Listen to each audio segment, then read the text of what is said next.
I take this opportunity to welcome Sri Raman Kapilish, Executive Director, Markfed, retired, and agricultural market expert, who's with us to deliver the address. I also welcome Dr. B.Voc Sharma, Head of the Department of Economics, GGTST College, Chandigarh, teachers and students. It is a proud privilege for the department to have with us Sri Raman Kapilish. Sri Raman Kapilish superannuated as Executive Director from the Apex Cooperative in Punjab, Markfed. After rendering an impeccable service of over 30 years, while in service, he looked after food grains, farm inputs, including fertilizers, agrochemicals and food processing, RTI, and monitoring all Punjab Markfed activities. He holds a degree in MA Honours School, Economics, and he's also an MBA and an LLB. It's a proud privilege to have you with us, sir. Thank you so much. I now request Dr. B.Voc Sharma to extend a floral welcome to our guest. Sir.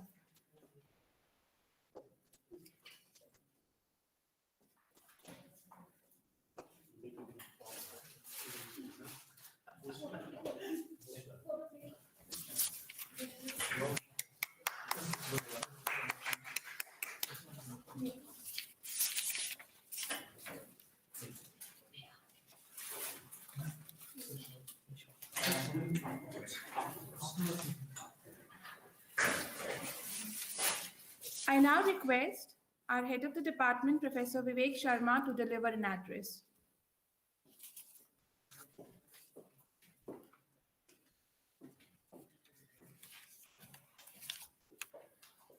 Esteemed Ramanji, esteemed President, SD College Managing Society, General Secretaries, members of the Managing Societies, Finance Secretary, our worthy principal, dear colleagues, respected ladies and gentlemen, and my dear students. A few months back, we had the agricultural bills introduced by the government. And there were many questions. As is normally a part of our curriculum, the developments in Indian economy, agriculture, we started exploring them and discussing them in the classes. Some questions were there, so we thought of organizing a hackathon for economics. We codenamed it the Econathon. And in this Econathon, a group of our students, they were asked to prepare some material. Two of them, namely Lavanya and Arjun from MA third semester, they prepared a brief about the entire scenario. What are the three agricultural bills? What is the main content of these agricultural bills? What is happening internationally? What kind of opportunities are occurring internationally? What is the current scenario as per the recent research in agriculture? And the success stories in India about different agricultural ventures, cooperatives.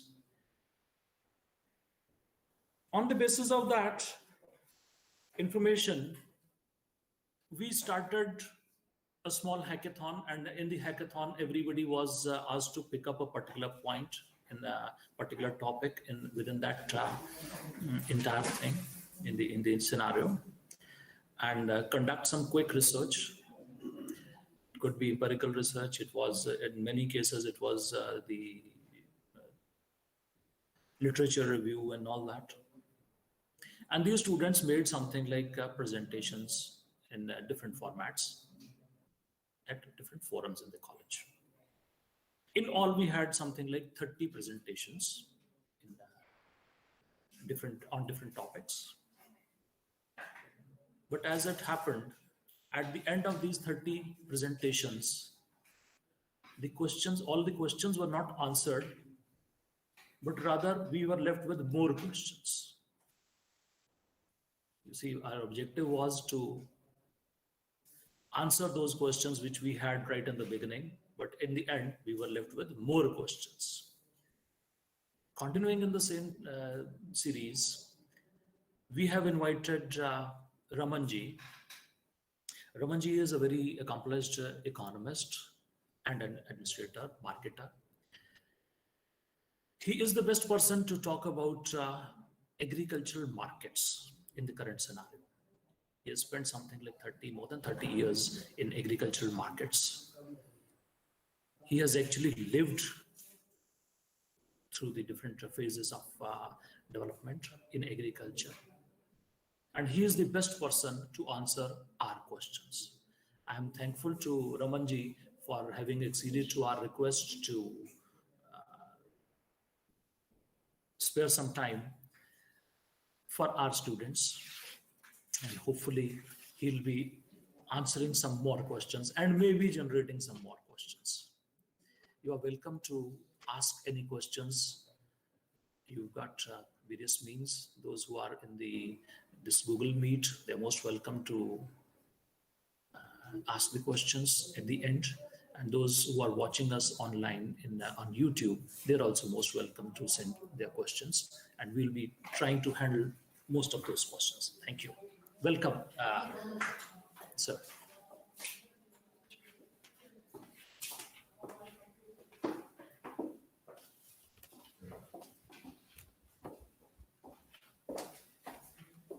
Thank you so much, Vivek sir.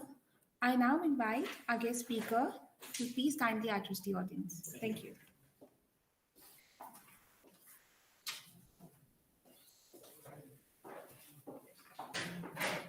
Thank you very much, Vivek, Shipra, for having introduced me. Perhaps the words said about me are much more than what I deserve.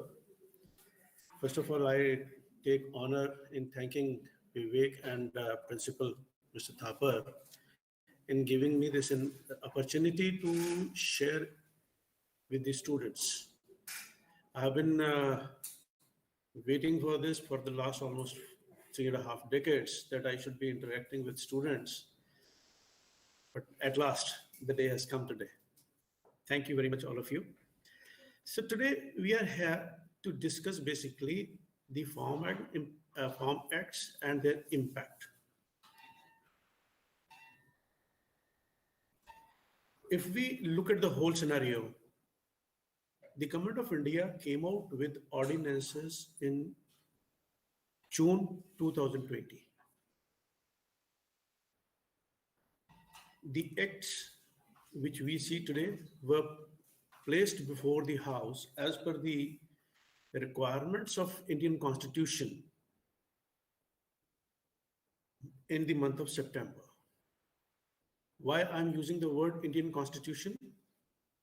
The only thing is that the Constitution provides that any ordinance to be regular needs to be brought before the Parliament within 6 months.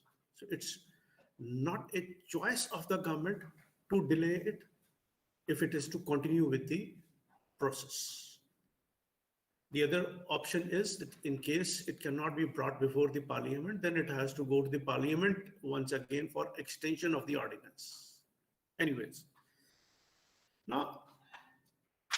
by now, everybody knows that there are 3 bills, in fact, 3 acts now, because the President has already concurred with all these bills as approved by the Parliament.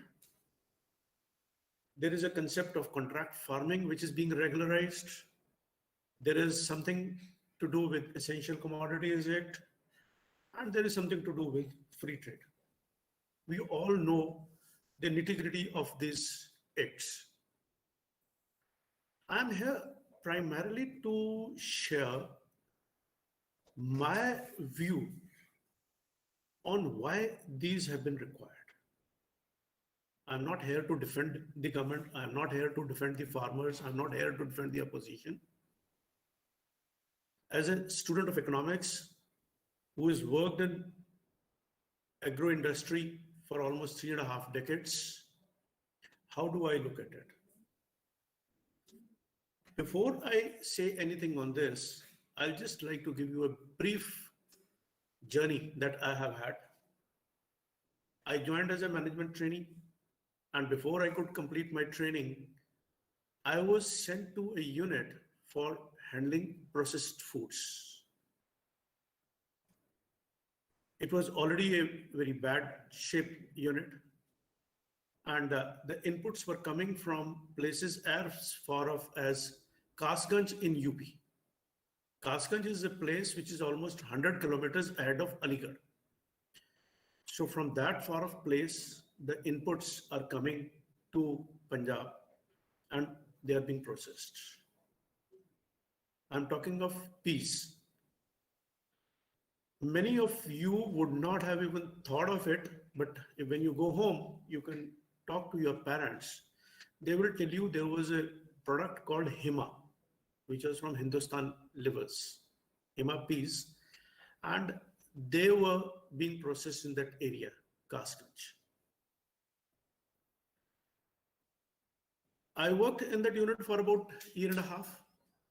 Then I was looking after procurement of some agro waste as a part of processing for solvent extraction plant, which was a part of our Vanaspati unit at Khanna. So thereafter, I came down to Chandigarh, looked after marketing of various products, and then I worked in food grain handling directly also for some time. But almost 15 years, I was working as a coordinator for my managing director to oversee all the activities of Markfed. That is where I had the widest and longest exposure. So with this background in view, let us discuss some issues, starting with the history of various events which have made these acts relevant. First of all, the nation faced glut in 1993. Then it was in 2001. And now it is 2019, 2020. What kind of glut is it there? It's a glut of food grain lying in the storage points of various agencies all over India. Despite the fact that there is almost no import of food grain, there is no export of food grain also. The result is that we are having as much as 2.5 times of the minimum requirement of the central pool stocks for food supplied for PDS and other purposes. In 2001, which is a period which is most important to be discussed here. In 2001, when the BJP government came in power for the first time, it was felt that it is better to sell Indian wheat, the best quality wheat out of that also, for food, for fodder abroad at a subsidized rate. Imagine a situation, the government has procured it for X value, government is selling it at Y value, and that too not for human consumption, but for animal fodder. I was part of the team which was created in cooperative sector in food grain industry at that time, which was looking at construction of silos.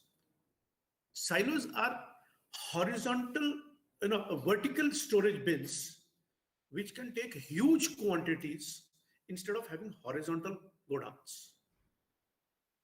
Because the horizontal godowns, even if you have land, in today's rates, they cost you around 5,500 rupees per metric ton. Whereas the vertical godowns, if properly implemented, they have a much better options, much better economics. More so, the horizontal godowns, they give you a shelf life of about 3 years so far as wheat is concerned. Whereas the vertical godowns, they can give you up to 6 years of life without any problem.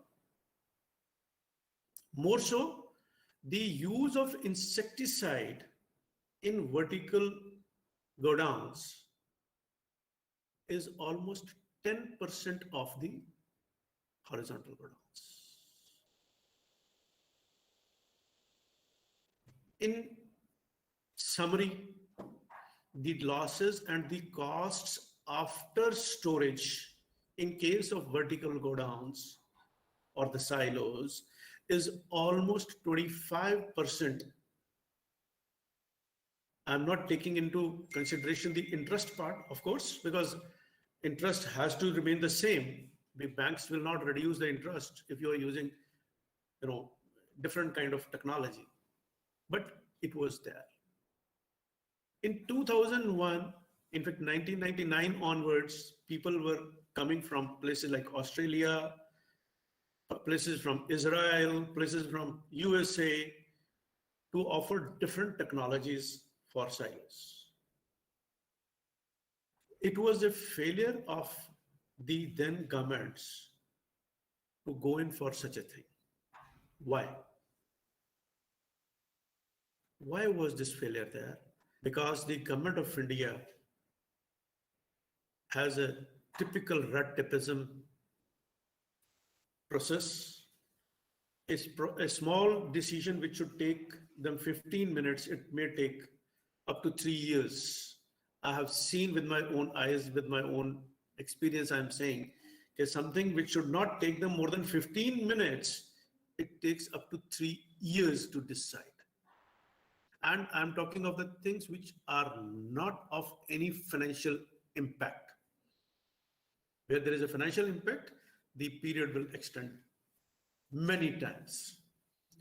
Anyways, then the second most important issue here is the food subsidy gap. Since 1980s, the government of India has been facing the criticism that the agencies are not being paid what is due to them. In Punjab, a couple of years earlier, there was a hue and cry of 31,000 crore gap in food industry. It was primarily because government of India didn't pay what it owed to the state. Nothing else. There was no leakage otherwise. Basic thing was that the government of India didn't pay that thing. Now, from where does government of India pay? Ultimately, government of India has to see that the things are taken care properly. They know there are leakages. They know there are inefficiencies. They know the things need to be done. But then, how would they go about it? In 2001 itself, when the glut was there, the government of India started with a project called IISFM. This was an integrated information software for food grain management, which was given to NIC. And imagine that in 2001, the project cost was pitched at 550 CR. 550 CR for a project for managing the food grain alone was earmarked. But just like banks, the things didn't work well, and this project failed badly. Somewhere in 2007, the Government of India gave a similar project to McKinsey.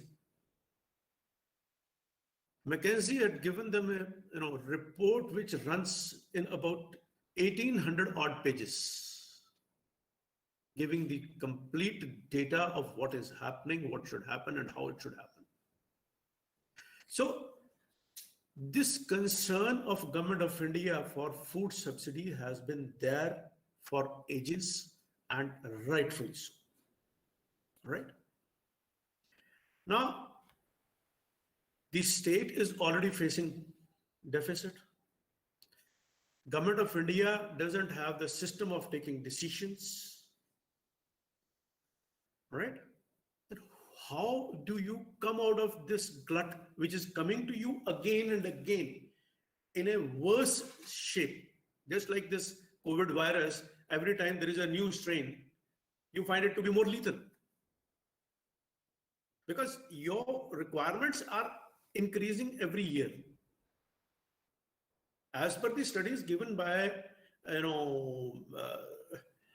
Dr. APJ Abdul Kalam as part of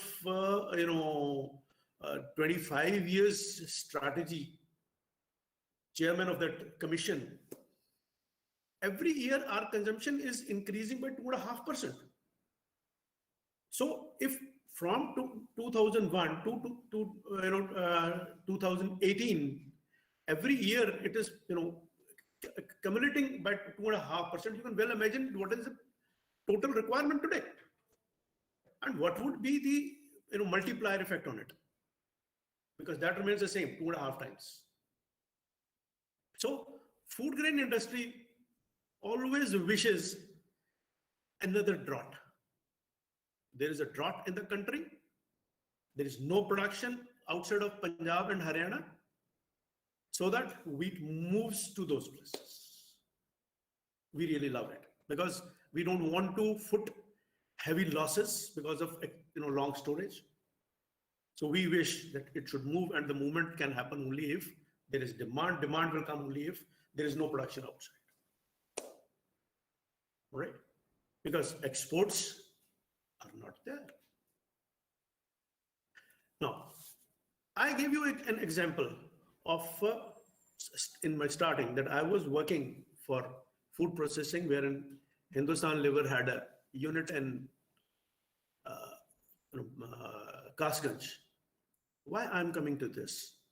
Because end of the day, anybody would say, if you can't store it, process it, sell it. Industry has to be there for that. Industry has to have sufficient backup to say that yes, we need this. We need to sell it. I'll give you the latest example last of all, but I'll start with Hindustan Livers once again, which was my first experience. Hindustan Livers brought French seeds for peas. And average size of the pea was bigger than the marbles we use for playing. You wouldn't have seen it in your life so far. Am I right? And the pea pods were longer than my hand, because it had 13 seeds on an average. 13 seeds on an average, each bigger than a normal marble. You can well imagine the size of the pods. And it was so sweet in taste that you would forget fresh peas. Till about 5 years ago, I had the box available at my place, because the moment I came to know it's having that kind of a legacy, I had kept it aside. Now, this company gave seed to farmers. The farmers started cultivating. The market for table use was abundant. Commission agents from Delhi market, Azadpur, started traveling to Kasganj, picking up the material at a rate higher than the committed price. And in 4-5 years, Hindustan Levers had to close the unit.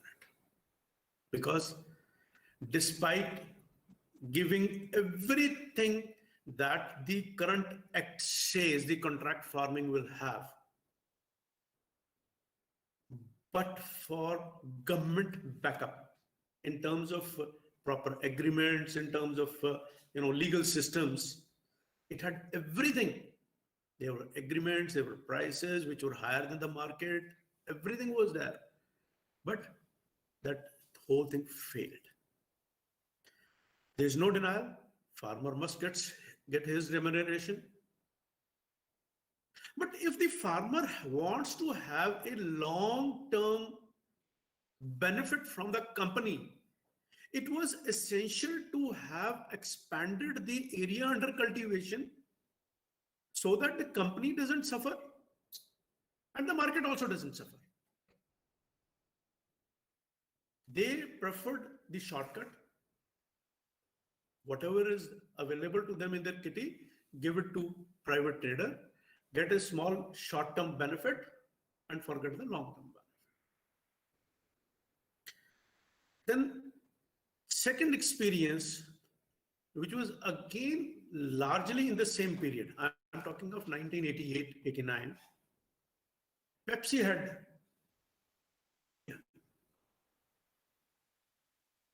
perhaps some of you would know, not everybody, that immediately after emergency in India in 1977,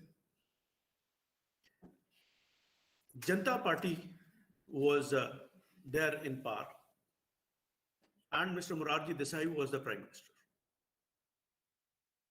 Morarji Desai was a true patriot, but a very rigid one. Why I'm saying rigid? If you know that some decision of yours is going to boomerang,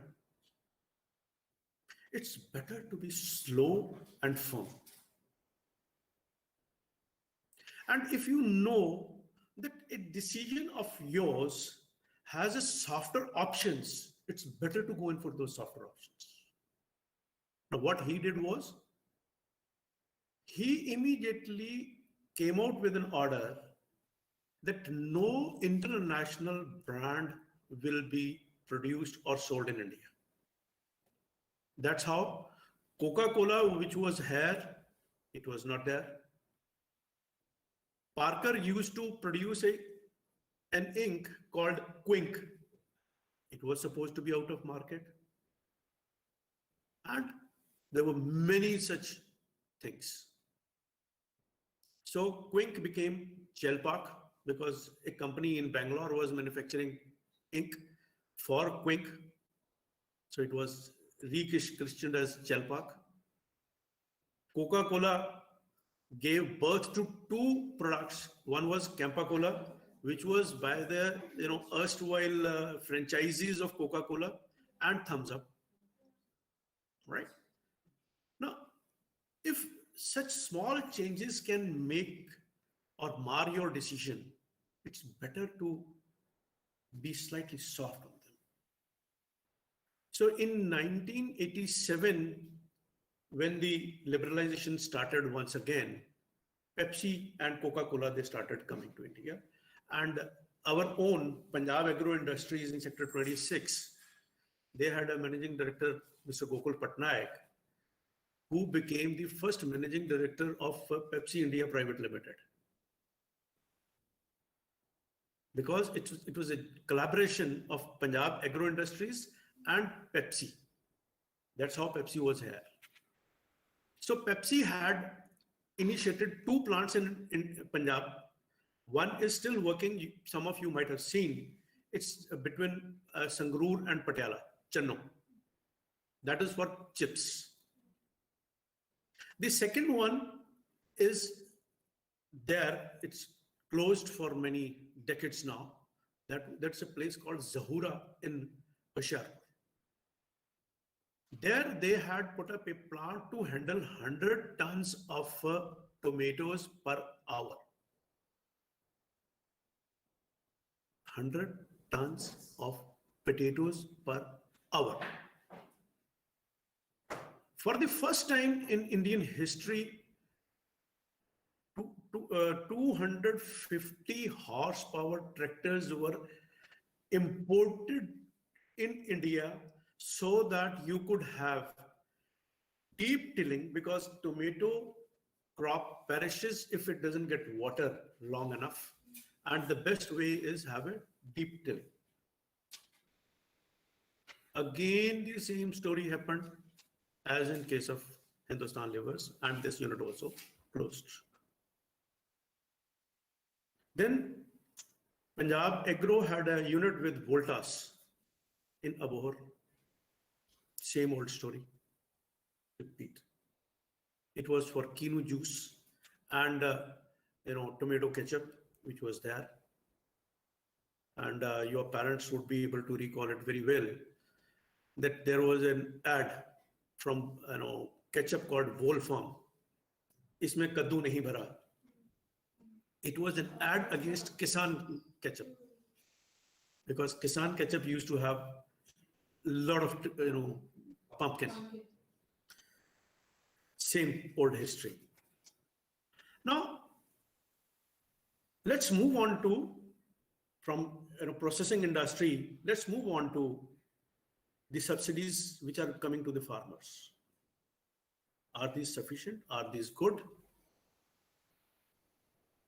Government of India has been subsidizing the crop loans as well as the implement loans. There are two different banks in Punjab. For crop loans, you have State Cooperative Bank in Sector 34. And for implements and other things, you have a bank called Agriculture Land Development Bank or Agriculture Development Bank, that's in Sector 17. The subsidies being given for interest addressal have been flouted like anything. In fact, Punjab was known for having highest tractors population in the country among small and marginal farmers also. Somebody who cannot afford a tractor at any cost, even he is having one just to satisfy his ego. My neighbor has it, I must also have it. Whether it suits my pocket or it doesn't. And this is one of the major things. Then subsidized water and electricity. Government of India, whether it is Congress or it is BJP, has been shouting at highest possible pitch that this needs to come to a standstill, because the free availability of water is resulting into depletion of water table in Punjab. So these are the subsidies part, which are also a part of history. The government has to have, Government of India, I'm saying, has to have some ways and means to stop this kind of a situation. After subsidies, I would like to say a few words on cropping pattern. The cropping pattern in Punjab is not changing. It needs to change. It's not changing, primarily because of the factors which I have listed above. Because of MSP, there is assured market for food grain. Because of poor performance of farmers, your agro-based industry is not working, right? And there is no incentive for the industry to work, because Punjab, as you know, or if you don't know, let me tell you, has the highest cost for the factors from farm. I'm not talking of factors beyond storage. I'm not talking of costs before, harvest.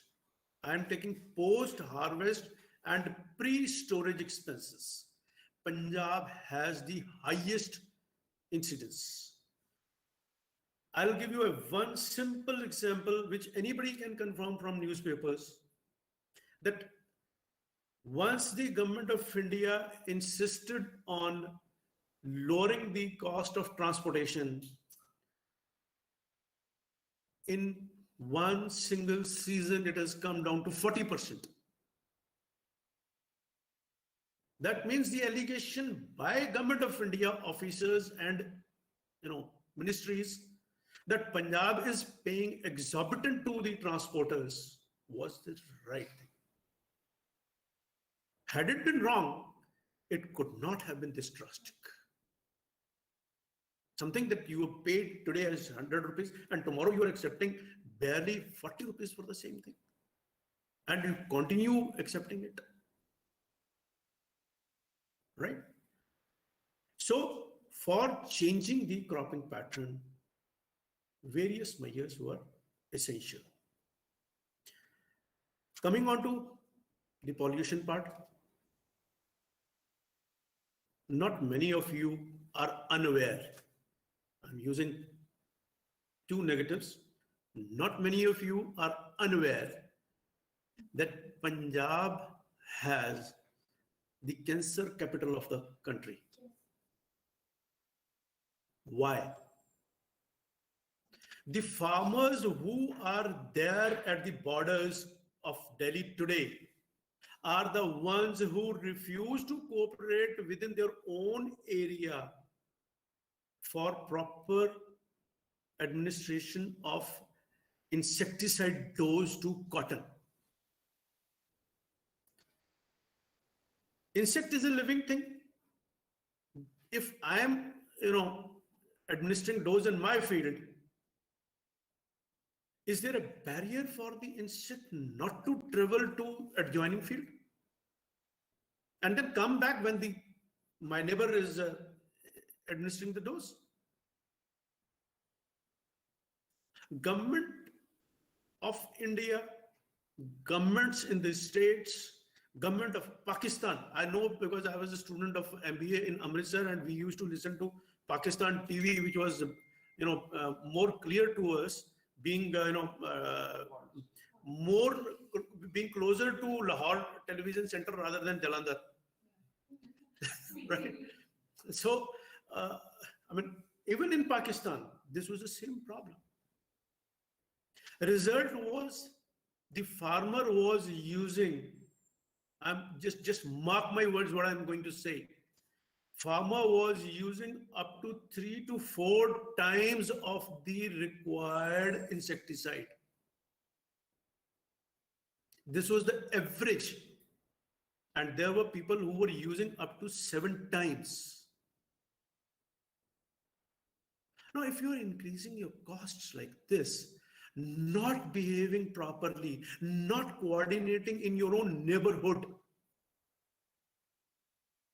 what else will be the outcome?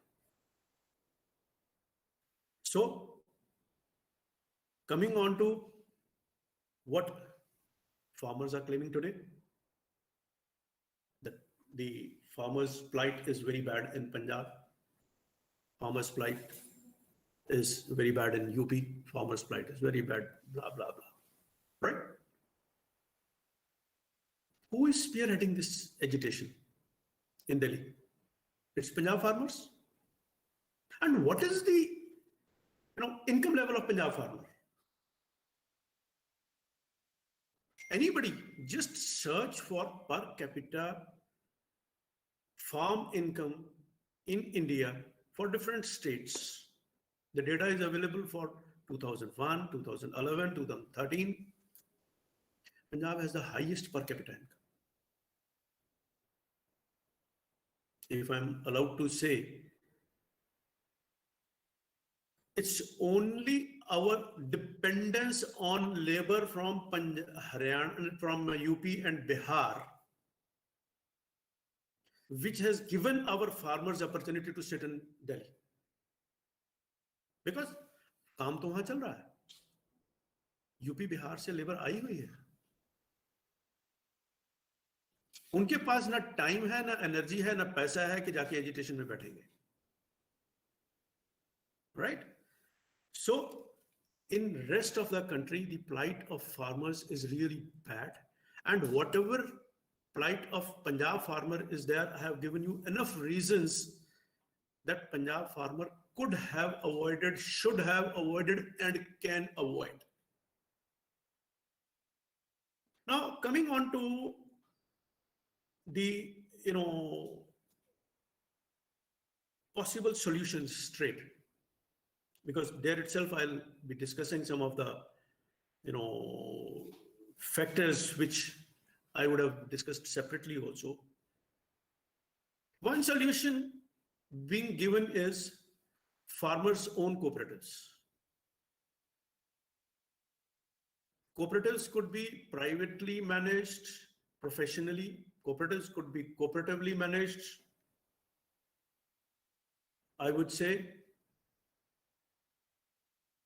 Maharashtra, Gujarat have shown that cooperatives can work. And I can definitely say Punjab has shown that cooperatives cannot work. I'm sorry to say that I have worked in cooperative sector for 33 years. And for the last 20 years, I have been saying it at the highest possible pitch that cooperatives in Punjab have failed. Why I am saying so, I'll just make a single line statement, or say 2 lines. One, when I joined as a management trainee, we perhaps had 37 apex cooperatives in Punjab. Out of these 37, some have vanished, some are still sustaining. But at least 3 of them, they have merged in Markfed. For cotton, we had Spinfed, which had a role of procuring cotton from the farmers, spinning it as yarn and selling it. It's no more there. We had a marketing cooperative called Constofed. It was supposed to be looking after the entire state cooperative network for supply of all ration essentials, including kerosene, including sugar, cloth, going up to matchsticks those days. Gone. It's merged with Markfed. There was a weavers cooperative which was supposed to be arranging funds from various places and eventually selling the produce for them. It's merged with Markfed. Fourth thing which has started happening, and I was the person who was, while I was in service, out of 107 block level cooperatives, 27 had already merged in Markfed. I was under immense pressure for 3 years to arrange for merger of the remaining ones. But my simple plea was that we have internationally a 3-tier system for cooperatives. The first one is at village level, then block level, then district level, and then the state level. That was the apex body to look after them. And I forgot to tell you about the fourth thing which had merged. That was the district level wholesale societies. They are also all merged in Markfed. So 4 levels are already gone. Now, the cooperative department and its performance needs to be seen with a different scanner. I'm saying it very loud and very clear. as to how these people, they have failed these. And it's primarily, I'm here to say, primarily the failure of the officers of cooperative department, not of the bodies, to have failed them. Right? So, end of the day, what is the solution? Solution only lies in what I spoke of cotton insecticides. The farmers which are united today have to stay united for decades to come. I'm not talking of years, I'm not talking of days, I'm not talking of weeks. I'm talking of decades. You have ample data available with you, wherein it's clear that some cooperatives here and there are flourishing. In terms of small operations, I'm not talking of Amul. I'm talking of small cooperatives at village level or block level, which are really flourishing. The farmer will have to educate himself and go in for such a situation. Why is it so important? The corruption which is there in today's system will not let them perform unless they are united. Thank you. Any questions?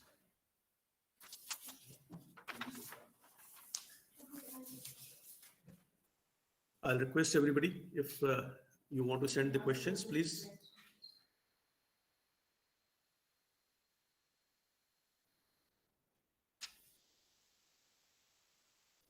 May I?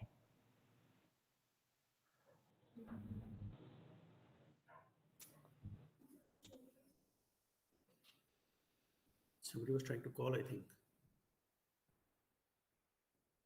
One Muskan Arora. Muskan Arora.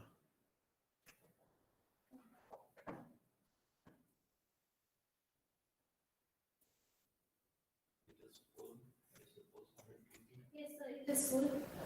Yes, there is question. Are there any effective strategies to cope up? Yes, strategy is very simple. As I said, that the farmers will have to unite. It's an age-old saying, united we stand, divided we fall. Australia, I can say, is one experience where the dairy farmers are not united today. If you study the Australian dairy system, the farmer there is being exploited like anything. So the value addition of liquid milk is said to be more than 500%.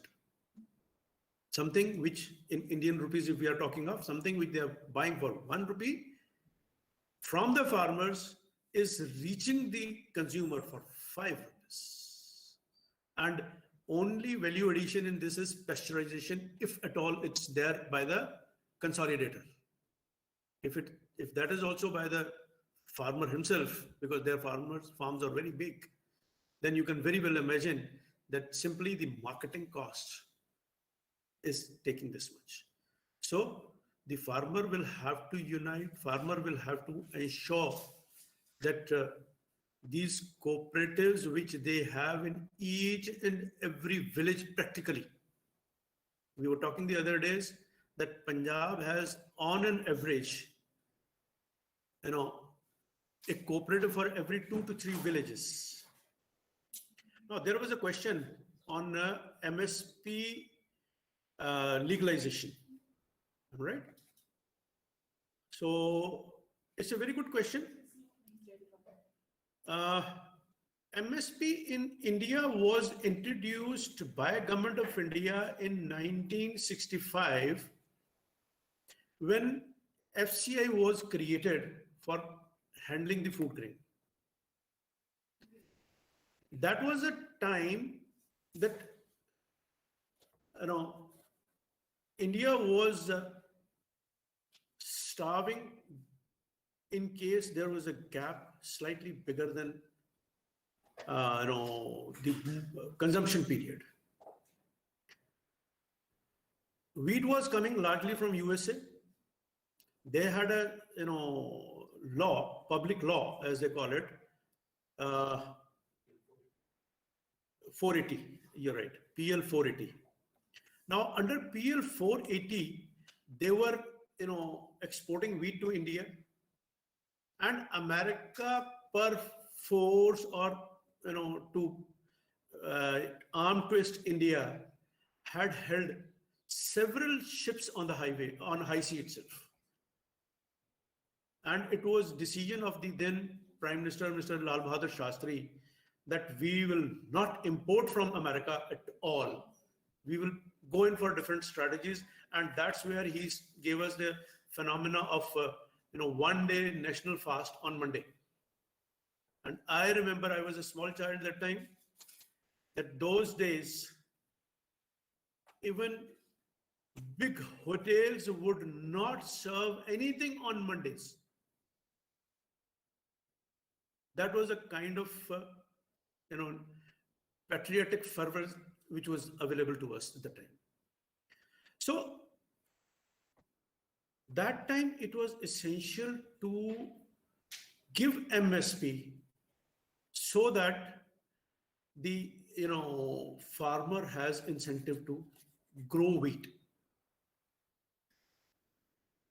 Let me tell you, as per the data available, even today, less than 6% farmers in India are able to avail the MSP. And a major chunk of it is from Punjab and Haryana.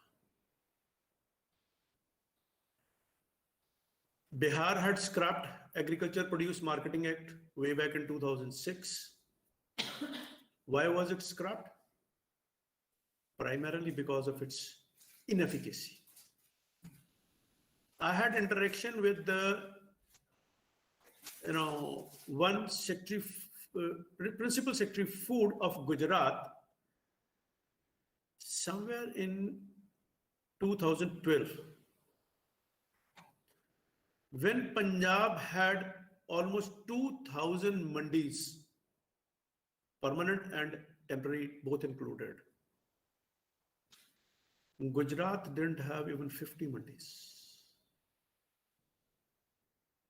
We had mandi at a maximum distance of 5 kilometers from farmers' place, whereas in Gujarat, the minimum distance was 40 kilometers. Now somebody says, without MSP, the farmers cannot sustain. First of all, nobody has ever said that MSP is being scrapped. Let me assure anybody and everybody, even as an independent observer, I can say, who has no say in the government at all, that vouch my words, removal of MSP will take at least 20 years. In 2000, we started having private players for information technology, for telephones and other things. Right? And till today, BSNL is there to cater to the remote corners of India. If you go slightly ahead of Rampur in Himachal Pradesh, towards Lahore Spiti area, towards Rekongpio, you will find only BSNL to be there. So same way, the government of India, even if it decides to rescind the Food Corporation of India Act of 1964-65, even if they do it, it will take at least 15 years for government of India to pass on this kind of food movement to any private player, for which the MSP will have to stay. Now, I think somebody was talking of labor from Bihar. Yes, sir. Yeah. Questions? Yes. I could read it, but not completely. There was some questions about migrant labor. Migrant, yes. Migrant labor phenomena has been there at least since 1970 that I know of. I was barely, 9-10 years when the period when I'm talking of. My father was, heading a unit for sugar industry in Punjab. It was again a cooperative sugar mill, which was at a nearby place, Morinda. I remember for sugar mill, the entire labor used to be from UP and Bihar. And those days, we had heard of harvesting combines. We had not seen, it with our own eyes because they were so small in number. The entire harvesting was,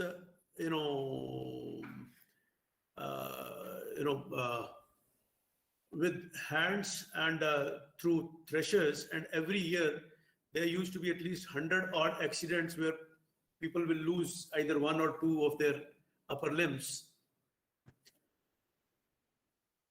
Now, even those days, the losers were, majority of them, the workers from UP and Bihar. I have seen those days when, Punjabi farmers used to go to railway stations to ensure virtually it was, if you say in very, very crude terms, it was virtually a, market for slaves. Quite similar to that. If somebody is trying to capture them, मैं 50 रुपए दूंगा, दूसरा कहता मैं 55 दूंगा, something like this. So that kind of a thing was there. Now, somebody has said that Bihar has scrapped MSP, but it is not a success story. Well, I don't know. It's a girl or a boy. It's a girl. Jyotsna. So, lady, it's a very valid question that MSP in Bihar has been scrapped and it's not a success story. Just go and see any movie, even today, in which the farming of UP and Bihar is being depicted. I recall just a few days back, there was a small clipping in which Anupam Kher was talking. I presume it was some 15 years old, clipping, which has been circulated now, wherein he says कि 150 रुपए की गेहूं ये 500 रुपए के आटे में कैसे बदल जाती है, अगर जिस दिन ये समझ आ गई उस दिन सब बदल जाएगा.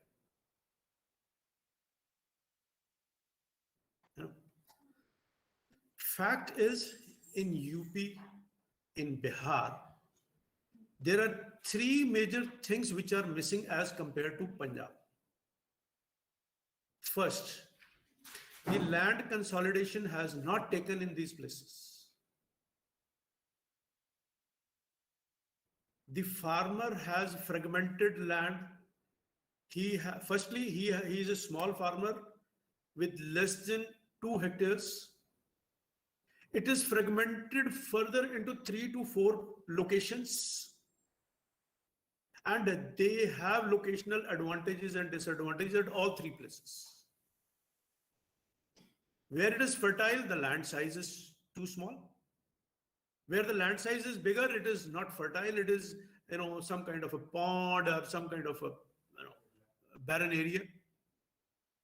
So there, even today, the Thakurs prevail.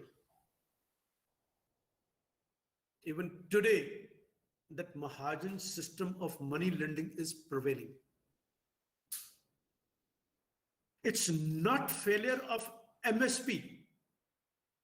It's total collapse of your social and legal systems. The farmer is not allowed to move out of his own village to sell even a single seed, or to talk of a bullock cart or a tractor trolley.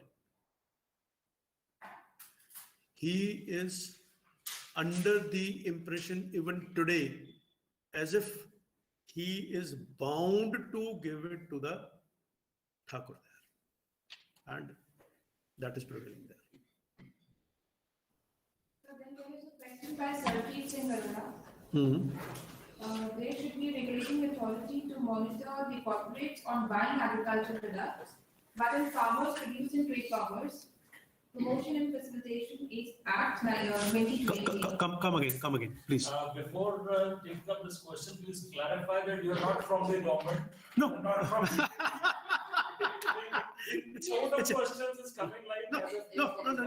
I understand. See, I said it very clear that I have no role to play in government or in decision making whatsoever. You're not representing the government. I am not representing anybody. Yes. Except for my own self. I am not representing anybody. Economic thinking. Yeah, it's a simple and pure economic thinking out of passion for farmers. Otherwise, I would have perhaps said no to many things. Anyways, please. They say that there should be a regulating authority to monitor the corporates on buying agricultural products, but the Farmers Produce and Trade Commerce Promotion and Facilitation Act 2020. We see that there is a requirement of only a PAN card to trade goods directly from the farmers. Secondly, why there is exclusion of civil courts for disputes? What are your points on this? Okay, so there are two things. One, the relationship between Mr. Arora, no? Sarabjit. Yeah. Sarabjit, first of all, gentlemen, I would request you to go through the rules attached with these acts. Much of your doubts will be cleared from that. The Government of India has already circulated the model contract for the purpose, and it was not done after the act was there. It was a part and parcel of the process for ordinance itself, which means it's somewhere in June or maybe July that these rules were already there. Now coming on to civil rights, gentlemen, a very simple thing. Way back in 1983, perhaps, there was a case, Keshwanand Bharti, very famous case, wherein the preamble was in question, and the Supreme Court, in a full bench, had decided that whatever act is there, whatever amendment is there, the government or the parliament has no authority to change the basic structure of constitution. Now, if they say civil court, it's very simple. You want to go to a civil court? You know how much you have to pay for the civil court? Even if you have lost your shares for a company and you want to,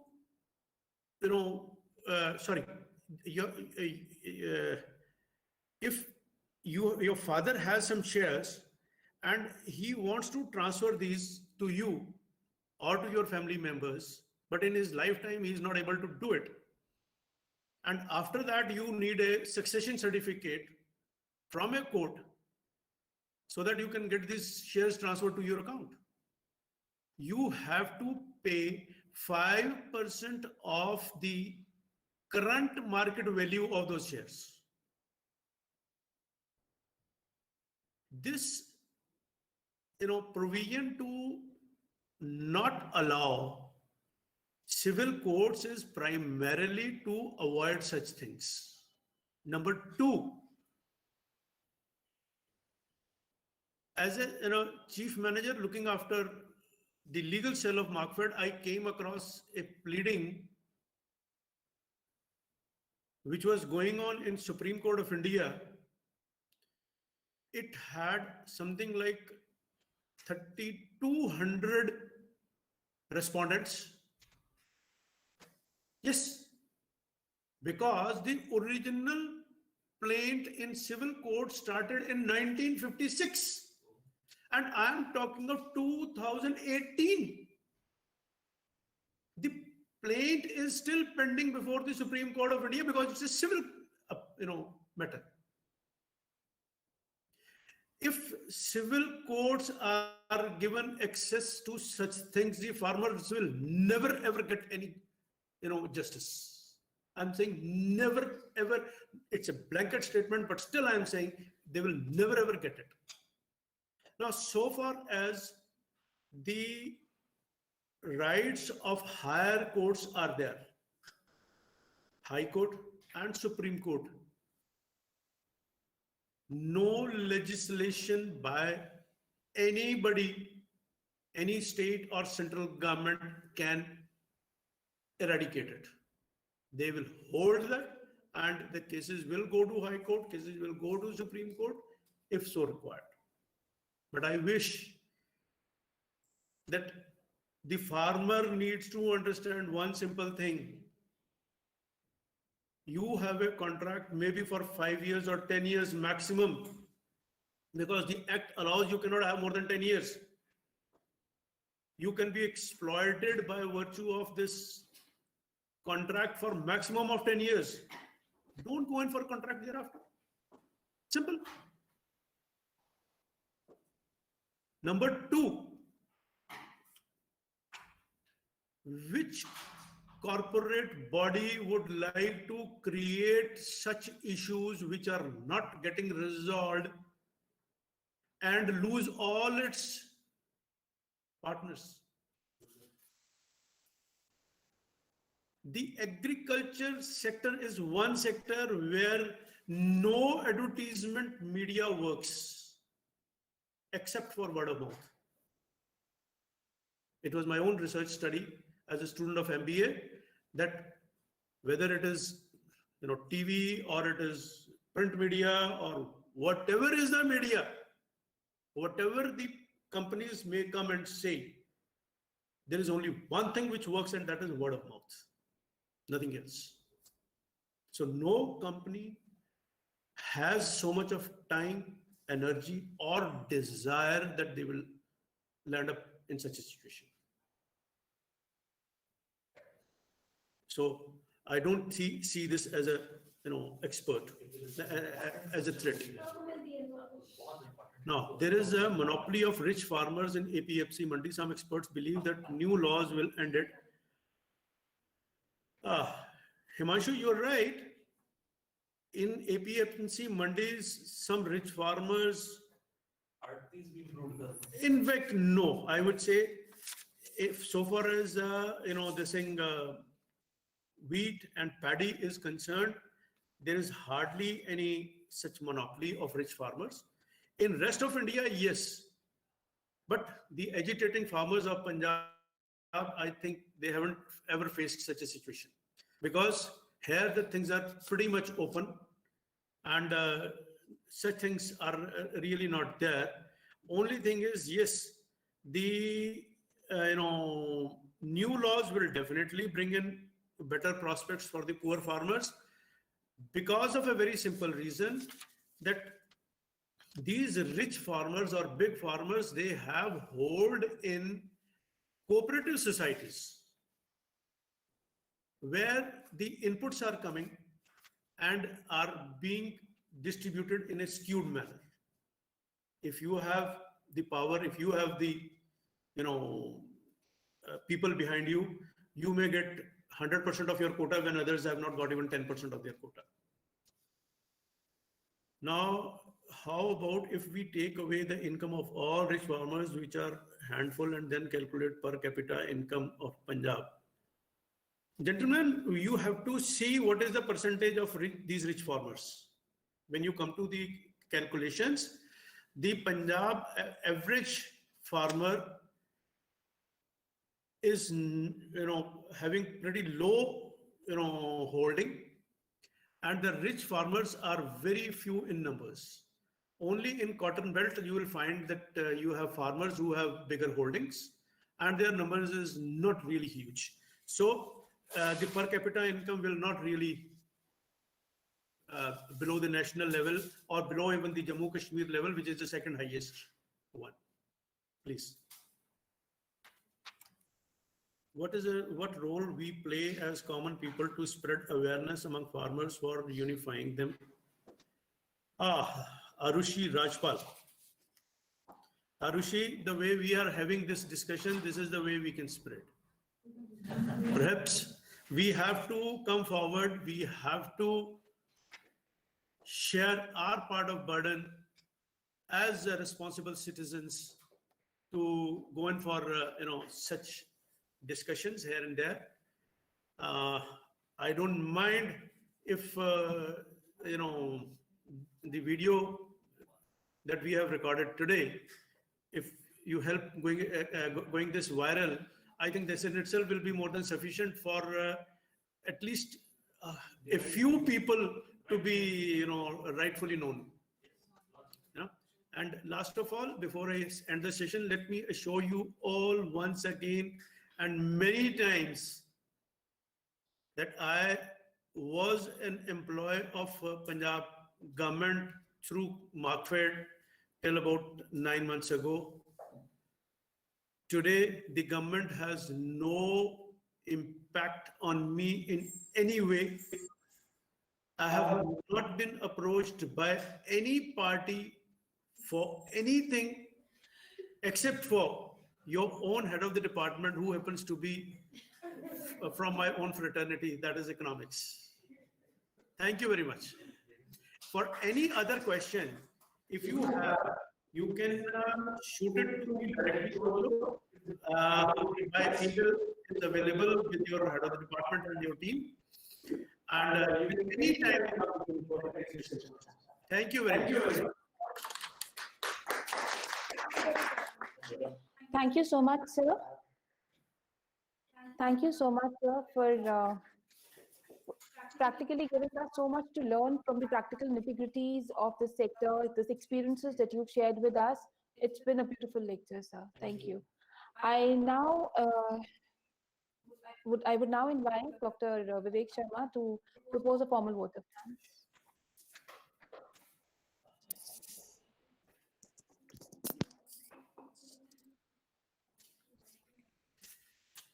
Thank you, Megha.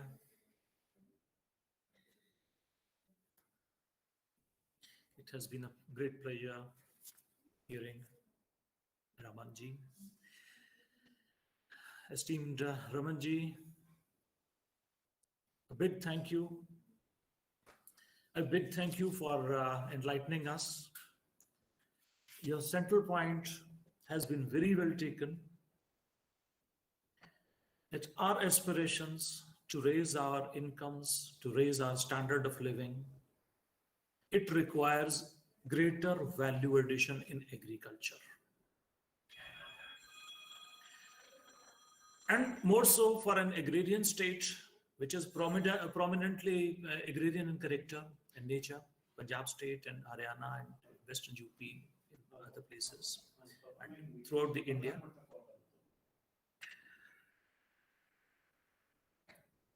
The setup, the socio-economic setup, the legal setup is of paramount importance. And this requires a definitive framework in terms of laws, so that it is possible for the community to enhance the value addition, to increase the value additions. This value addition can be from the private sector. You have illustrated with umpteen examples where the private sector failed miserably, repeatedly, in the absence of certain kind of supportive factors. Both kind of factors were important in those cases. The market as well as non-market forces were important. So in the absence of a legal framework, many of them have failed, and we don't want them to fail. In future, if we want the income levels to increase, the standard of living to increase, definitely then the value addition has to increase. And if the value addition has to increase, the industry and agriculture have to come together. The second option that you have also explored is the cooperatives. Very rightly pointed out, the biggest capital requirement for cooperatives, the biggest capital required for cooperatives is cooperation, and that is lacking in Punjab. And unfortunately, because of this reason, we could not do it much better in the past. So your central point is very well taken, sir. I believe the participants have benefited a lot from your lucid thought and the catholicity of your views and the rich experience that you have shared with us. These things are not available in books. That is why we invited Ramanji to this lecture. My thanks are also due to the management and principal of the college who made all this possible, who inspired us to go in for such things and made this possible. My thanks are also due for towards the colleagues that who were supporting me, who were helping me out, who were doing all the planning, and within a very short time they have arranged everything. Thank you very much.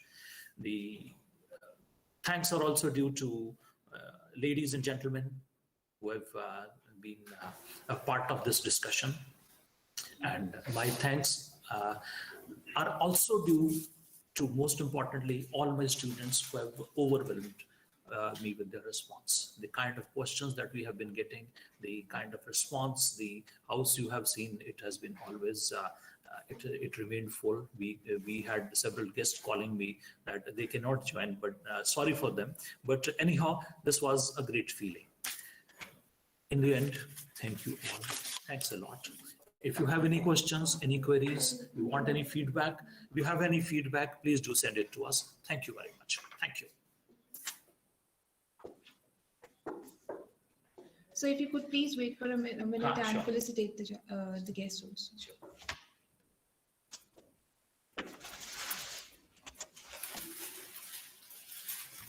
This. Can we just do it like this? This will be better. Yeah, this will be better. This can go. This can go. Please, most welcome. It's a tradition with us, sir. Okay. We honor traditions are done with guests. Dr. Junka has also received the same. I'm not that stitcher. You are not. I'm not a full stitcher. Welcome. Thank you. A small token. Thank you. Thank you. So nice of you. Thank you. Thanks a lot, sir.